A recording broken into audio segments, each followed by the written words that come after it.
Grambling is starting spring practice with no offensive coordinator. Let's see if we can make that major hole a little bit more minor. And Southern has completely collapsed at the end of basketball season. And we put a special twist on today's Feature Friday. Oh, yeah, it's Locked On HBCU. Play my music. You are Locked On HBCU, your daily podcast covering HBCU sports. Part of the Locked On Podcast Network, your team every day.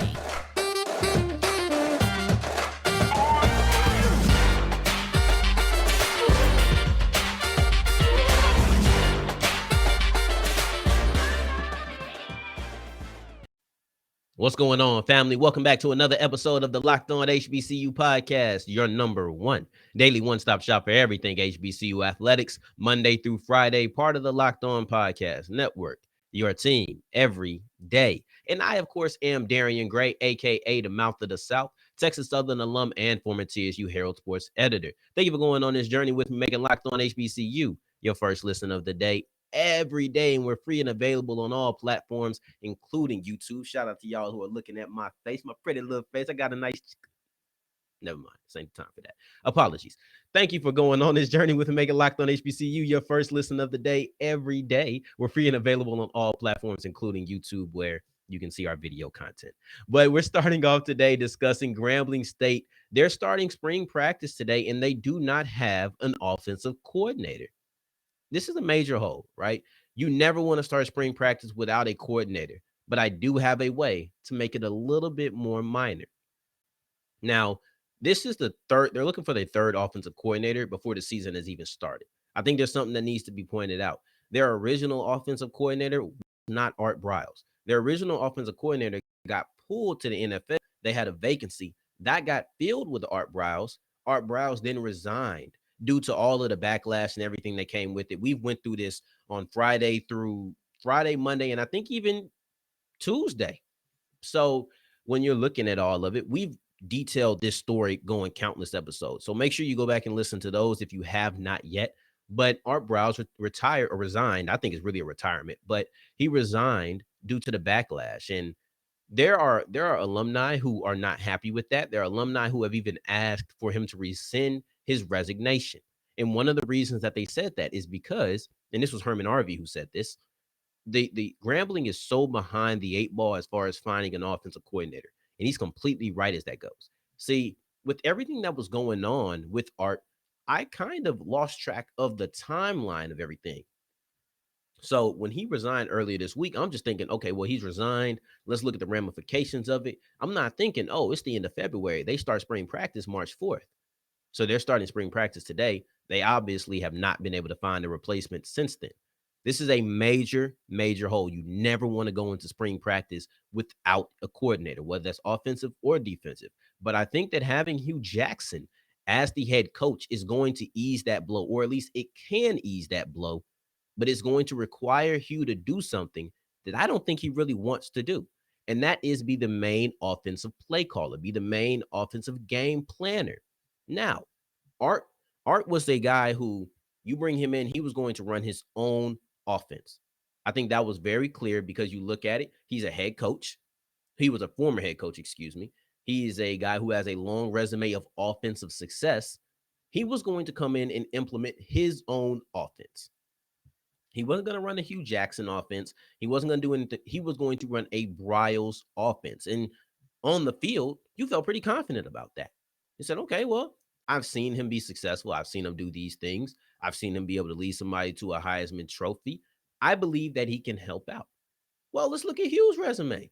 He was the offensive coordinator at Tennessee State last year. He has overseen the development of quarterbacks on a collegiate level before. So you just got in a young quarterback who you hope is going to be your future for 3 years. He has 3 years of eligibility left. You're hoping that he's going to be your future for 3 years. Bringing in an offensive coordinator who can help him develop should be your primary interest. I don't care what anybody has to say, whether you like it or not. Quarterbacks are going to get special attention, and they are the most important person on the field. Period. Even in situations like Tennessee, they're deciding factors. Situations like San Francisco, they have great run games, but they're discussing replacing their quarterback because when it comes down to getting it done, Your quarterback has to be the one who does it. The quarterback is a very important position, even in run first offenses. So bringing in an offensive coordinator who's going to develop this quarterback just brought into your system is of the utmost importance. He was done that. He was called plays. Now, like I said, bringing in Art and having somebody who can run their own offense tells me that's not what Hue wanted to do. However, I look at the time, I look at everything that's going on. Grambling is about running out of time to do what they want to do. Grambling is only going to be able to do what they can because in spring practice, I don't want to go halfway through spring practice and have to implement another offense. You're going to have to implement an offense. Running 15 practices of vanilla offense because you don't know who's going to be your coordinator is a disservice to you. It's a disservice to your team. It's a disservice to your offense. So you're going to have to start implementing an offense now. And I wouldn't want to switch it halfway through spring. And I also wouldn't want to switch it after, going into the fall. But like I said, Grambling is starting to run out of time of doing things they want to do. They're only going to be able to do things that they can do. And one thing that they can do is promote from within.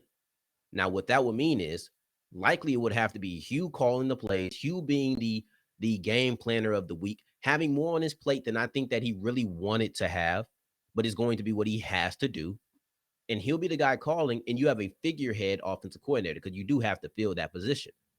So with that happening, you're probably gonna promote somebody who is offensive line coach, running backs coach, wide receiver coach. The only problem is those guys were all slotted in that place for a reason. There's a reason that guy is a running back coach. He wasn't the offensive coordinator because that's not where they wanted him to be. And this is a first year tenure. Most times when you promote within, it's with guys who have been there for a while. They understand the system, they understand the scheme, and it's about continuity. There is no continuity because Hue Jackson has not coached Grambling before.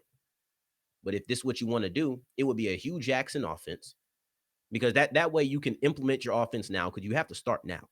And whatever offense you start, you might want to just keep carrying on with. And you have Hue be your offensive coordinator, that he's really your head coach. And you have somebody who was a positional coach, have them have the title of offensive coordinator only really in name and maybe as an assistant, but for the real, it's going to be Hue Jackson as your coordinator who's planning these games, who's going to be calling plays. That way you have an offensive coordinator and you also have the continuity that you're going to build during the spring. No, they don't have any tenure, but the spring practice is where you start building, and that's what you want to keep constant. I would hate to bring these guys in and say, you're going to learn this offense for 4 weeks, and then later on, you're going to learn a complete another offense. Puts them behind the 8 ball more than they already are. So, unfortunately, that Grambling was forced to be sloughed of Art Briles. He had to resign, and that made him have to depart. You feel how you want to feel about that decision. But now that it's done, they're behind the 8 ball. And I think Hue Jackson being the main game planner and main play caller for Grambling's offense this year is a way to make that major vacancy a little bit more minor. Now, going forward, we're going to slide to another part of Louisiana. We're going to talk about the Southern Jaguars and their basketball team and how they have completely collapsed after I came in there and told them it was their position to lose at the top seed of the SWAC. Now, first, I want to tell you about Run Your Pool because come talk to us, runyourpool.com/locked-on. Come play and have a chance of winning a cash prize against me and other Locked On hosts. This should be a grand time because they have a lot of different features at Run Your Pool. March Madness is only a couple of weeks away, so I know where I want to run all of my brackets at, and I'm going on there myself. When they announce the brackets, I'm going to do it on my own bracket because even as a novice, they have all of these details and just breakdowns of these teams more than ESPN and CBS is going to offer. And they're going to help me be able to make my picks. And that's the best thing about it for me. And more than just the standard, they also have Survivor. They have different types of brackets and you can edit the scoring. It's so much fun on there because it's just about having fun. And you don't have to just play with us. When you go make one for your family. Make one for your office.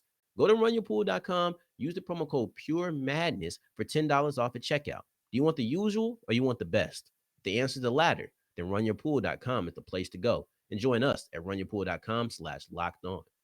Now I want to tell you about Built Bar because Built Bar is the best protein bar on the market. They have so many flavors that it would take me the whole ad read just to list off all of them. And it'd probably take me 2 ad reads to list all the delicious ones because they are all tasty. You have a multitude of flavors. No matter what you like, there's something for you. You could try one, try another. I promise you won't try many before you find one that you find absolutely irresistible. They have 17 grams of protein and they have 4 grams of sugar and 4 net carbs. That's consistent. Now, here's the thing. They have this thing called Built Bar Puffs, and that has marshmallow in it. Now, remember what I just told you, 17 grams of protein, 4 net carbs, and 4 grams of sugar with marshmallow covered in chocolate. That don't even make sense, but it's the truth. I'm not lying to you. You can open it up. You can read the nutritional facts. Built Bar has all of these delicious attributes like marshmallows and chocolate, but they have all of the health benefits as well. Now, when you find something that mesh right there, that's something that you have to get. And where you get it at is built.com using the promo code LOCK15 for 15% off your offer. All right, as we keep on rolling on today's episode of Locked On HBCU, thank you for making us your first listen of the day every day. And you need to make sure that you're checking out the Bracket Breakdown show starting March 14th. It'll be on our YouTube page here on Locked On HBCU. Also, it'll be on our channel page as far as Apple Podcasts and Spotify. You have Chris Gordy, Andy Patton, and Andy Sterling giving everything that you need to know for this year's March Madness. And today's word of the day is slough. We already used it. It means to cast something off or to shed, or basically to get rid of something objectionable and disadvantageous, right? We talked about that when we were saying Art Briles was leaving. We used that term at the back end of last segment. Rewind it, catch it, But overall, now we're going to get into Southern because Southern basketball on the men's side has absolutely collapsed since I came in and said that top seed was theirs to lose. I'm going to talk about the scenarios that come from them. I'm so excited because I get to break down tiebreakers, and those things are just fun to me, right? So Southern, they came in and I crowned them, right? What didn't he, if you want to crown them, you want to crown them. And that's what I did. I crowned them. I said, after they knocked off Texas Southern, this was February 14th that the game happened, right? I said, this is their top seed to lose. I said TSU was dead in the running of the SWAC first seed. This is just regular season, so we're just talking about getting into tournament play and winning a regular season championship. I said they're dead. It's done. They can't get it. Southern would have to lose 2 more games than Texas Southern did. And that's exactly what happened. That's exactly what happened. So I was wrong on that, but I did say they had to watch out for Alcorn, and unfortunately, Alcorn knocked off TSU. That was the one game that they lost. So reluctantly, Alcorn is going to be your SWAC regular season champion. So it just came at the expense of my school, but it is what it is, right? It is what it is, but I can't really do anything about it now. But overall, I'm looking at Southern step up. What's going on? You're going in the tournament play, and this is not looking good. This is not looking good at all. I said that this was their top seed to lose, and that's exactly what they did in extremely disappointing fashion. Since saying that, they have lost 3 of 4 games. They knocked off FAMU. I thought that was a pretty good victory, but you would like to see them be more consistent. They lost to Grambling, they lost to Bethune-Cookman, and they lost to Alabama State. Those last 2 that I named, those are the ones where it gets a little unacceptable for me. And this isn't to say that Alabama State and Bethune-Cookman can't be quality teams. They're 9 and 10, right? They're knocking on the door. But if they were the 8 seed and this is the tournament, you the number 1 seed, you lose, you packing your bags, you're going home now. This is one single elimination. This is disappointing. If you're Southern, you're not sitting there saying, man, we should lose to teams that aren't even in the tournament. You should be disappointed about that. And I think that those 2 losses are the ones that really declare that as a collapse to me. And right now, you're the number 3 seed. And there's nothing wrong with being the number 3 seed, but it's about being the context or remembering the context around where we were at. You're the number 3 seed because you lost 3 out of your last 4 games. You had the green light. You were in the fast lane headed to the number 1 seed, and you just don't get it done. Now we sit here at the number 3 seed at the tournament where to start today. You'll be playing Grambling, who has already swept you. Not an advantageous position for you, not a favorable matchup, not something that you're happy about. And they beat you. I don't mind losing to Grambling. That happens. That was one of the games when looking at their schedule. I said, you know what, they might lose this game. And they did. But I didn't expect them to lose to Alabama State and Bethune-Cookman. So now let's look at the tiebreakers. And this is where I have fun, right? I'm excited for this. So they're at number 2, or they can be at 2, and they can be as low as 4. That's their range. Alcorn has the number 1 seed wrapped up. So they can get to number 2. If they win, and TSU loses. That would make a tie between the two, and Southern has swept Texas Southern. So now they would have the tiebreaker. Now they would be at 3. There's a lot of ways they could be at 3. If they lose, or if they win and Texas Southern wins, they're at 3. TSU already has a 1-game lead on them. So TSU is just playing. They win, they're the number 2 seed. But let's get to Southern, right? The Jaguars. Then there's some more.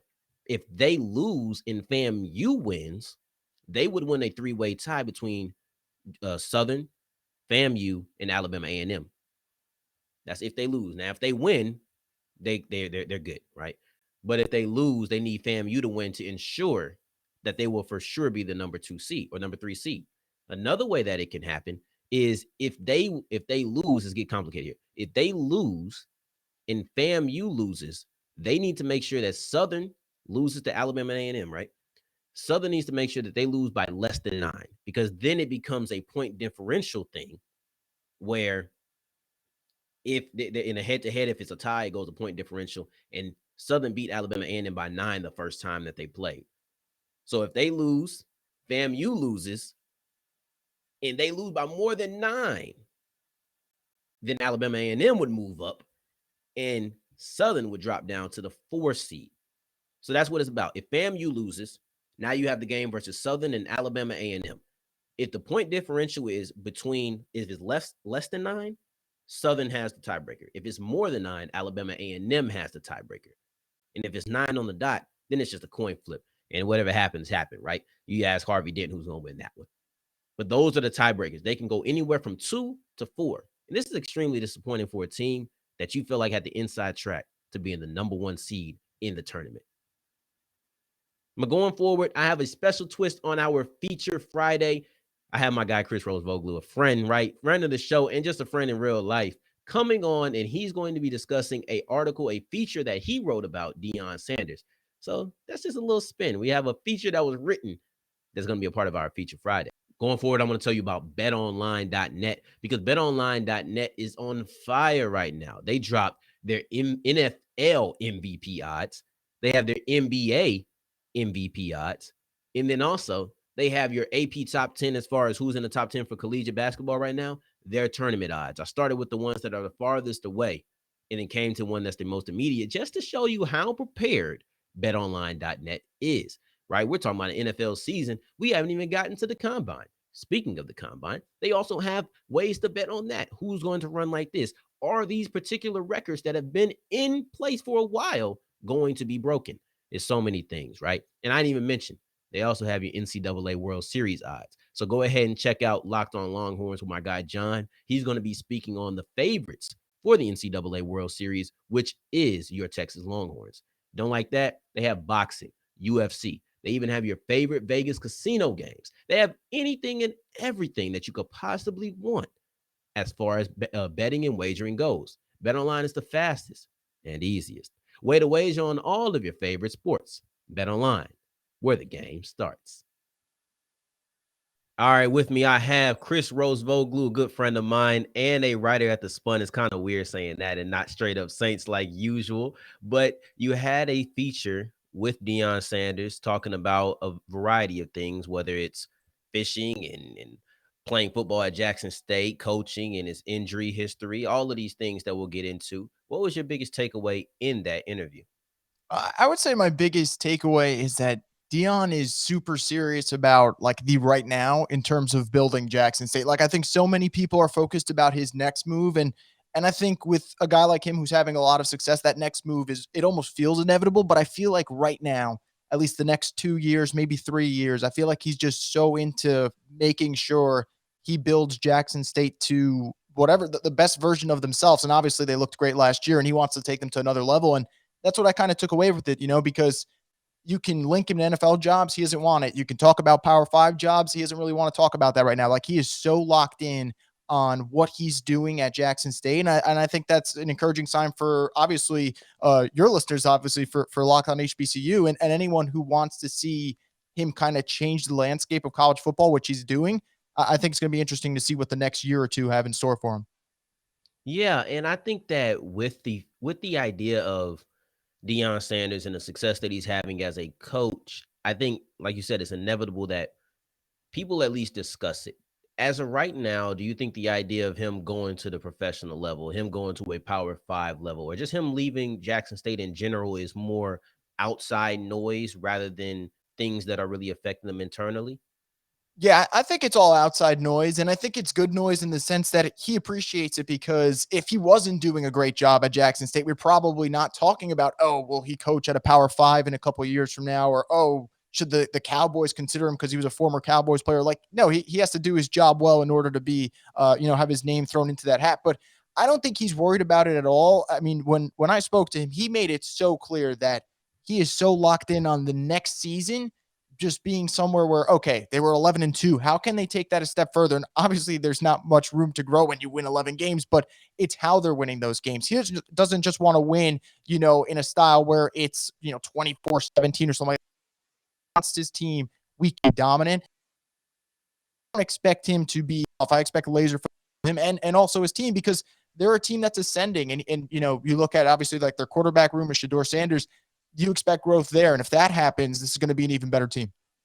Yeah, I think that the growth of Shedeur is probably at least top 3 most important things looking for Jackson State going into next year. There's some other things in the mix, like replenishing some of the talent that's gone. But also, I want to keep that narrative of his coaching going. And you discussed something that I thought was a defining moment of his preseason last year. And that was a press conference where this guy just refused to call him coach. I found that to be extremely disrespectful. Coach Sanders found that to be extremely disrespectful. Now we're fast forwarding almost a year later. Do you think that Deion is still earning his respect as a coach, or you think it's there now? I think for the most part, it's there. I do think if we're going from not the media, we're just going from a fan perspective. I think there are too many people that are a little bit in their feelings when it comes to Deion Sanders, because he does things his way, and maybe they don't like that it's different, but he's not doing it the wrong way. It's his spin on things. But I think for that particular incident, and I remember, when it happened, it wasn't so much the first time, it was the second time, because I think for some coaches, they won't mind. Like maybe Nick Saban doesn't mind being called Nick. Maybe he doesn't. But if Deion Sanders tells you, refer to me, as Coach Prime, Coach Sanders, whatever, don't refer to me as Deion, and then you do it 2 seconds later, that's where it kind of comes off as being disrespectful. So I was just curious for his stance on that. I thought it was interesting that he said he'd welcome him back to that event, because I think that's his way of showing, at the end of the day, you can do what you want to do. I'm still having my success. It's not going to bother me. But I do think he's getting that respect more and more. And I think that the Coach Prime nickname, at the very least, and I know that's something he does like, I think that is drawing a little bit more attention. So, if people don't want to call him Coach or Coach Sanders, nothing wrong with Coach Prime. It's pretty cool. Yeah, I do think it's pretty cool. And it's just a point of, look, I said call me this. I gave you grace, and then you called me that, and like just right back to back, and just completely disregarded what I wanted. But as far as him being different and him being unique, I thought there was something that I found funny in there, and that was the parallel that Deion Sanders drew from coaching and fishing. I thought that was just we're not going to give the whole article away, but I do want to talk about that particular answer.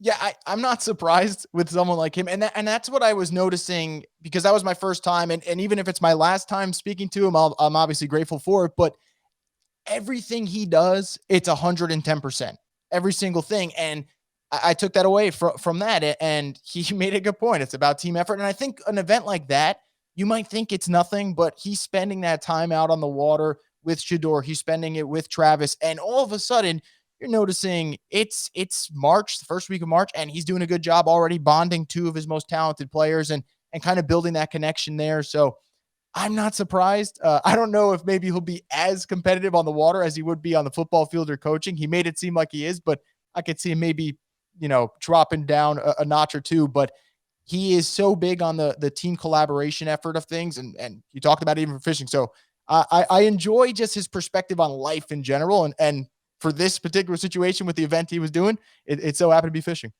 Yeah, and I think that the ability to connect some things that are seemingly so far disassociated, it just speaks towards his preparation, his leadership qualities. And you spoke on Travis Hunter. He gave you some inside information on how that signing ended up going down. Just give a little bit of that for us. Yeah, I think, for a lot of people, including myself, I remember covering it when we were talking about it on the Spun, and we were all just kind of surprised, not so much that Deion Sanders was the one to land Travis Hunter, is more so that we don't expect that. And maybe that's wrong of us, and I'm glad that we're actually entering an era now where any school can land any recruit, because I believe it's like a month later they end up landing a 4-star wide receiver. So he just keeps building and building. So for him, he wasn't surprised. He expected it. He made a funny joke about how if he was a good kid, he'd expect Santa to bring him a present because he was a good kid. And I kind of like that analogy, because it's just his way of saying I'm Deion freaking Sanders, and people are going to want to play for me because I'm not only have the experience, he's a good coach, he's a good motivator. And I think for anyone worried about, oh, what if, Travis went to a different school, would he be able to develop? Arguably the best cornerback of all time, who also played on the other side of the ball, is going to coach up a kid who can play both sides of the football. And I'm so fascinated to see how they're going to use him. And it's also worth noting Jackson State has a cornerback available in this year's draft who could end up being taken. So I think that it was a great fit. I think that this is just a beginning as to who he's going to go after in terms of trying to recruit. And I think that if we're going to change the landscape of college football in general, this is going to be one of the starting points. So Coach Sanders wasn't surprised. I was surprised, admittedly, when it happened. But when you listen to him, I almost feel like I wish I was a fly on the wall in their conversations, because I'd imagine if you're Travis having those conversations, almost like, how can I tell Coach Prime no? It's like just listening to the recruiting pitch he makes. You probably have to say yes. So it really is fascinating. Yeah. Hey, he invited you to be a fly on the wall. He told you come out to one of those homecomings. So maybe we'll hook up. We'll see. We'll get you down there maybe to a Jackson State homecoming. I ain't that far. We'll bring you down from New York. We'll have a good time with that. But I appreciate you coming on the show. My guy Chris Rosvoglou. You can find him on the Spun. You can find him on Straight Up Saints. And you can give your ad on Twitter for him. Yeah, my Twitter handle is Rosvoglou Report, ROSVOGLOU Report. People can follow me there. Yeah, I wanted to make sure because I knew I was going to have to spell it. I was like, uh-oh. I would have to spell it on the spot. I could say it, but spelling is another story. But It is. I appreciate you coming on the show, man. It's greatly appreciated. Appreciate you having me. You just heard Chris Rosvoglou of the Spun come on and detail his sit down with Jackson State head coach Deion Sanders. Just an interesting twist that we put on Feature Friday. So that's why you come and you make Locked On HBCU your first listen of the day every day. And we'll be back at you with the best HBCU coverage on Monday. And in the meantime, in between time, you can find me on that blue app, that bird, yes, Twitter at South Exclusives. Until the next time that we hear each other, family, take care, stay blessed. Peace.